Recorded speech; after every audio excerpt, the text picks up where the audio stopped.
Pemirsa, Ibu Alvaro Kiano Nugroho Arumi telah tiba di Jakarta.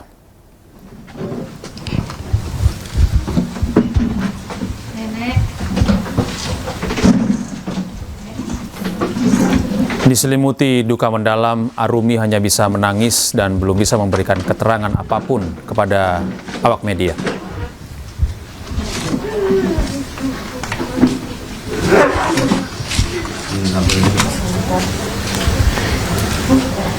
Sementara itu polisi akan memberikan trauma healing kepada keluarga Alvaro.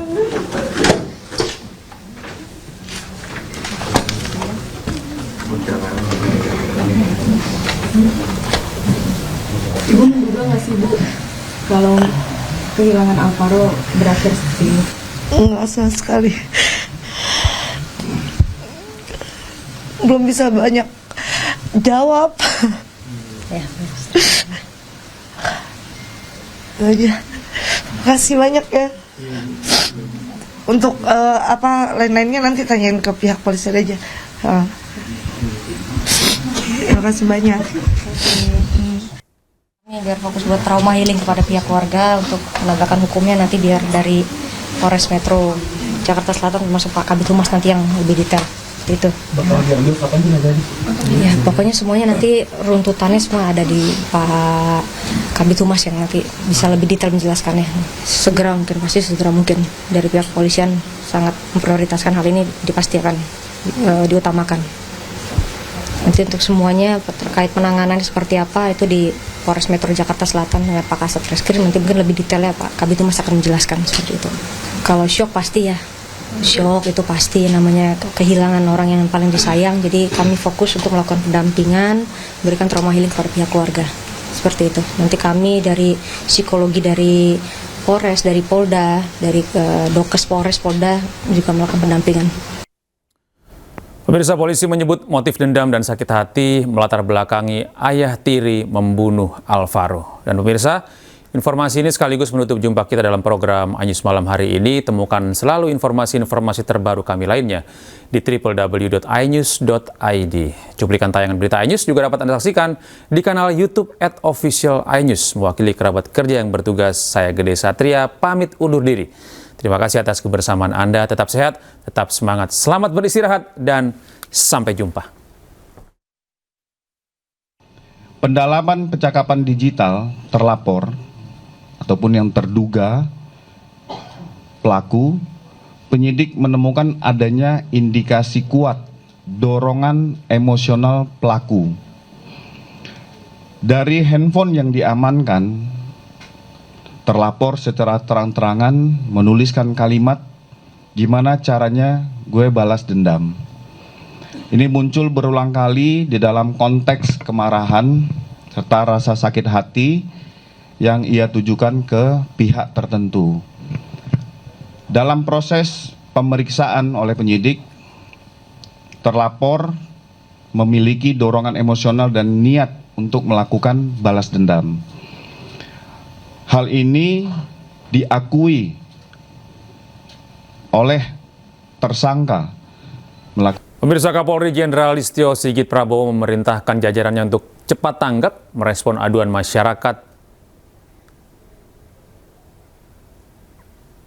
Perintah ini disampaikan saat apel jajaran Kepala Satuan Wilayah atau Kasatwil 2025. Kapolri menyebut akan terus mengencarkan sosialisasi call center 110 untuk merespon cepat terhadap gangguan keamanan dan ketertiban masyarakat. Layanan 110 beroperasi 24 jam untuk memastikan setiap aduan dan laporan dapat langsung ditindaklanjuti oleh polisi. Ya, saya kira dengan layanan 110 tadi yang nanti akan kita sempurnakan, harapan kita setiap laporan yang masuk bisa direspon cepat. Cukup dengan memencet 110. Sehingga ini yang sekarang sedang kita lakukan perbaikan, sehingga kemudian masyarakat yang melaporkan tidak kecewa. Harapan kita dengan memencet 110, maka respon segera bisa diperoleh, kehadiran masyarakat, kehadiran polisi terkait dengan apa yang menjadi pengaduan masyarakat juga segera bisa ditindaklanjuti, termasuk juga tadi kita memperkuat pengawasan di bidang propam, sehingga hampir di semua tempat itu kita tempel pengawasan, sehingga begitu masyarakat melihat ada Polri yang mungkin melakukan pelanggaran bisa langsung lapor, dan tadi sudah kita tekankan bahwa propam harus segera menindaklanjuti. Mungkin kalau dilihat mungkin di halte, di ruang hotel, di lift, itu semuanya sudah kita pasang bagaimana kalau ada masalah tinggal pasang barcode, laporkan di situ, maka propam akan langsung tangani. Pemirsa, tim advokasi hukum Universitas 17 Agustus Semarang mendatangi Polda Jawa Tengah untuk mengawal kematian dosen cantik Dwinanda Lincia Levi. Polda Jawa Tengah menegaskan penyelidikan kematian dilakukan secara transparan.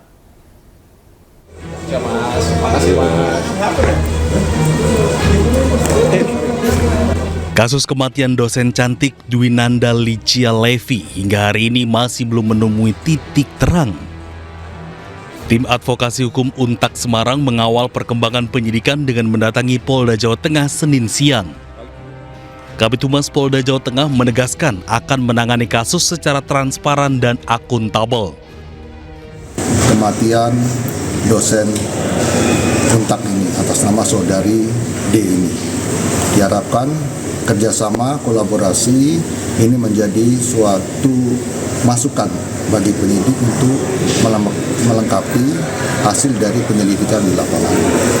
Kemudian kita harapkan penyidik untuk melaksanakan kegiatan ini secara profesional, transparan dan akuntabel, sehingga semua yang dilakukan untuk mengungkap peristiwa ini dapat dipertanggungjawabkan secara scientific crime investigation.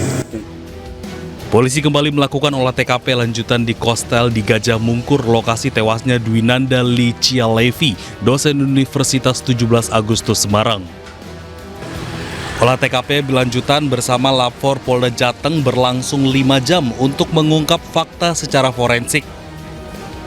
Polisi juga menyelidiki ada atau tidaknya dugaan pidana dalam kematian korban, termasuk menyelidiki dugaan keterlibatan AKBP Basuki, perwira polisi yang berada di lokasi saat kematian korban. Dari Semarang, Jawa Tengah, Wisnu Wardana, iNews melaporkan.